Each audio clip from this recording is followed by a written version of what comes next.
互提多的批，提多第1章。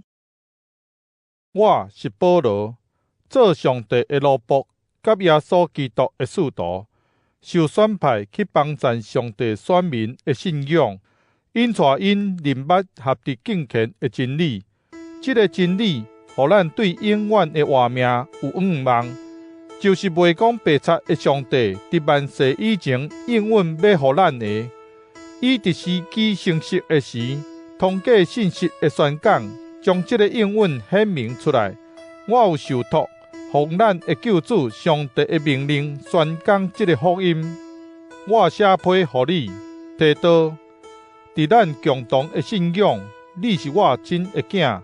愿父上帝甲咱的救主基督耶稣赐你恩典甲平安。我甲你留伫基里底，是要互你处理还未办清楚的代志。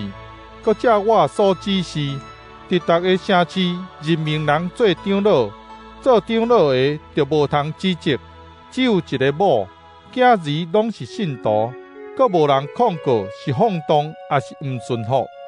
教会的监督，既然做上帝的管家，就无通指责，无自高，无歹性地，无酒醉，无香薄，无贪财，就熬款待出外人，熬做好事，守己、正直、圣洁、节制。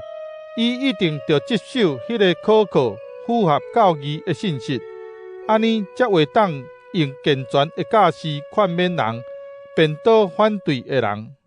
因为有真侪毋顺服的人，特别是遐个主张着受割礼的人，因爱讲无路用的话，搁欺骗人。这款人一定着禁止因讲话，因为因为着要贪不义的钱财，用无应该教示的话破坏一寡家庭。因格里底人的一个先知捌安尼讲：格里底人爱讲白贼，是凶恶的野兽，贪食搁贫惰。伊讲的是事实，所以你着严格甲因责备，通互因有健全的信仰。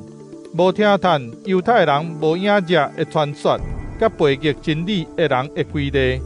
对清气的人来讲，一切拢清气；毋过对误会甲毋信的人来讲，无一项是清气，因为因的心思甲良知拢是误会。因公开讲捌上帝，却用行为好任意，因可恶背逆，做袂出什么好事。